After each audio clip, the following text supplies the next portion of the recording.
Dear student, today we are going to start a new topic. This is very interesting in electrostatics or chapter number first physics.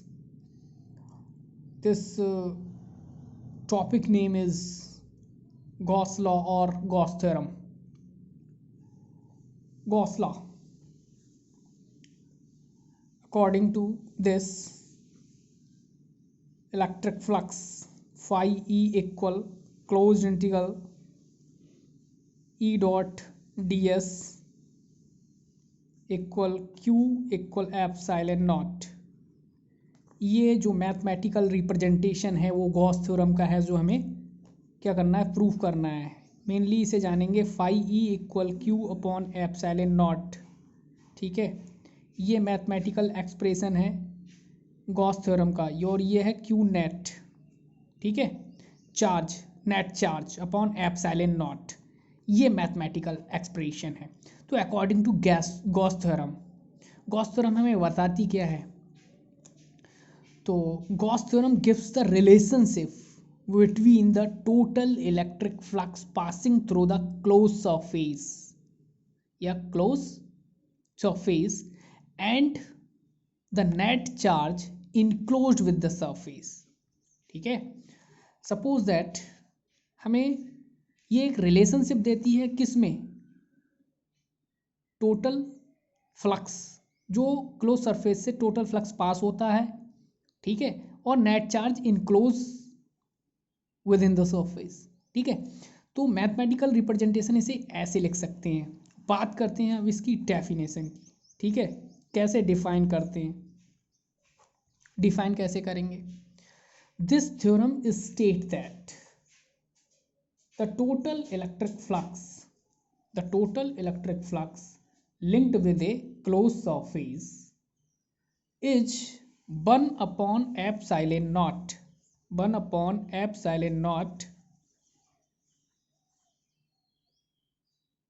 times the charge enclosed by this surface। Epsilon naught क्या है हमारे पास, absolute permittivity in free space. ठीक है,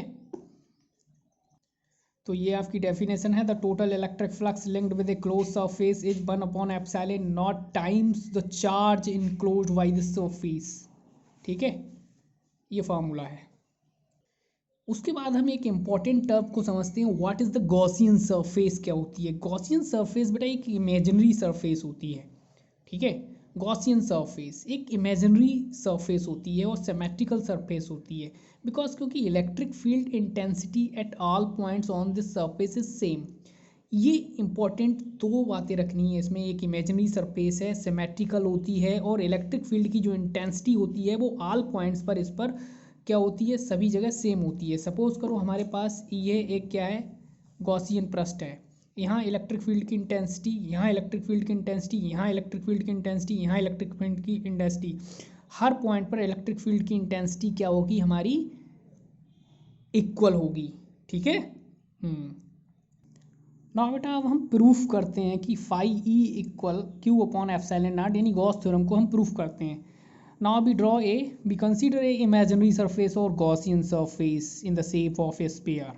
ठीक है, और इस पर क्या है, एक plus q charge lies at the centre, plus q charge इसके सेंटर पर लाइज करता है, और इसकी रेडियस क्या है, वो आर है।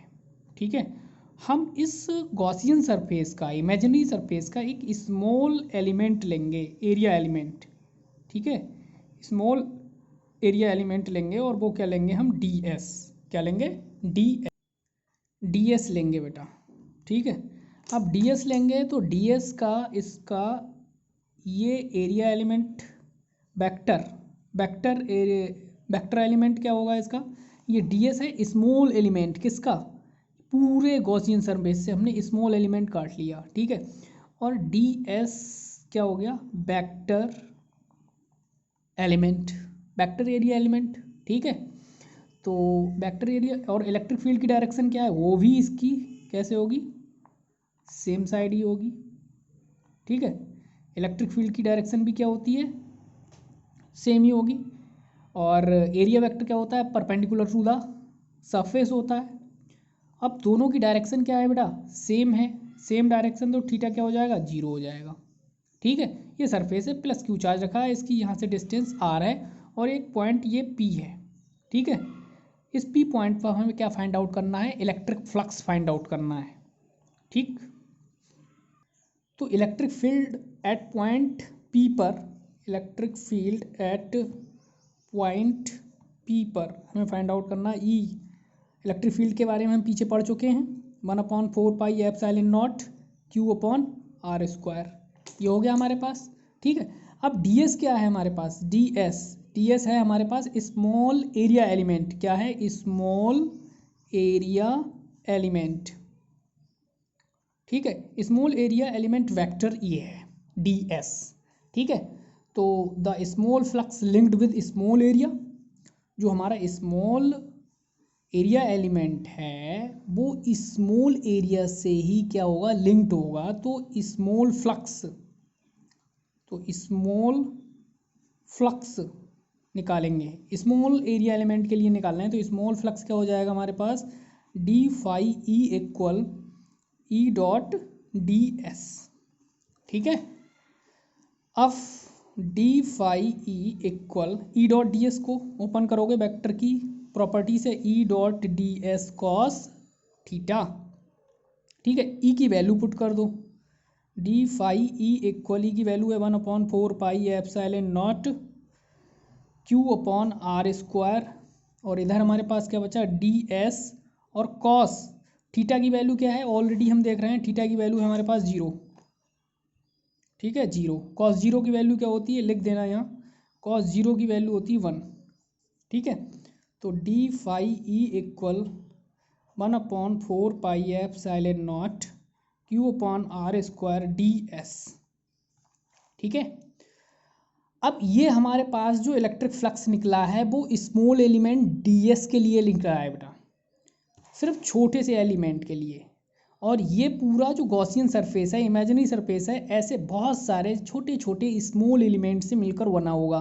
तो हमने एक का निकाल लिया और पूरे का निकालना है सरफेस एरिया का, तो हम क्या कर देंगे, इस एक वाले को इंटीग्रेशन कर देंगे। इंटीग्रेशन कर देंगे तो होल एरिया आ जाएगा।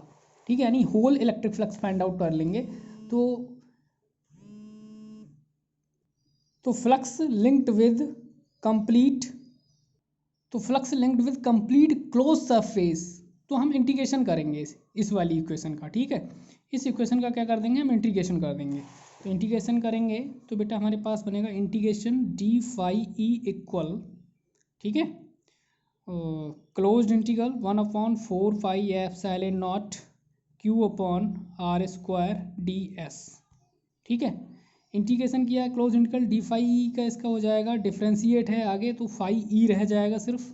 ठीक है, और 1/4 पाई एप्सिलॉन नॉट बाहर ले लेंगे, क्यू भी बाहर ले लेंगे, आर स्क्वायर और क्लोज इंटीग्रल डी एस। ठीक है, और क्लोज इंटीग्रल डी एस यानी ये किसके इक्विवेलेंट हो जाएगा, क्लोज इंटीग्रल डी एस यानी डी एस ये इक्वल हो जाएगा एस के, और एस कितना दे रखा है हमारे पास, 4 पाई आर स्क्वायर। ठीक है, 4 पाई आर स्क्वायर, और तो phi E equal 1/4 pi epsilon naught Q upon are square. In place of close integral phi dot d S की जगह हम बेटा रख देंगे 4 pi R square. Cancel out करो, कुछ कैंसिल हो रहा है, देखो 4 पाई से 4 पाई कैंसिल, आर स्क्वायर से आर स्क्वायर कैंसिल, तो फाई ई इक्वल हमारे पास बचा क्यू अपॉन क्यू नेट या क्यू अपॉन एप्सिलॉन नॉट। ठीक है, दिस इज गॉस थ्योरम। ठीक है, हेंस प्रूव्ड, यही हमारे पास गॉस थ्योरम है। In above cases Gauss theorem proved when the charge q lies at the centre of sphere. इसमें क्या है, इस केस में हमने क्या किया है, जो हमारे पास जो चार्ज है क्यू, वो चार्ज कहाँ लाई कर रहा है, eight the centre of sphere, sphere के सेंटर पर। ठीक है, तो ये गॉस थ्योरम का प्रूफ है हमारे पास। हालांकि आपके सिलेबस में to deduce Coulomb's law from Gauss theorem, यानी गॉस थ्योरम से हम कूलॉम्स लॉ को भी डिड्यूस कर सकते हैं, बट ये सिलेबस में नहीं है तो इसलिए ये नहीं बताएंगे। तो ये हमारा गॉस थ्योरम का एक स्मॉल डेरिवेशन था, वेरी इंपॉर्टेंट है और इसके एप्लीकेशन बहुत ज़्यादा इंपॉर्टेंट हैं for the point of exam P U. ठीक है।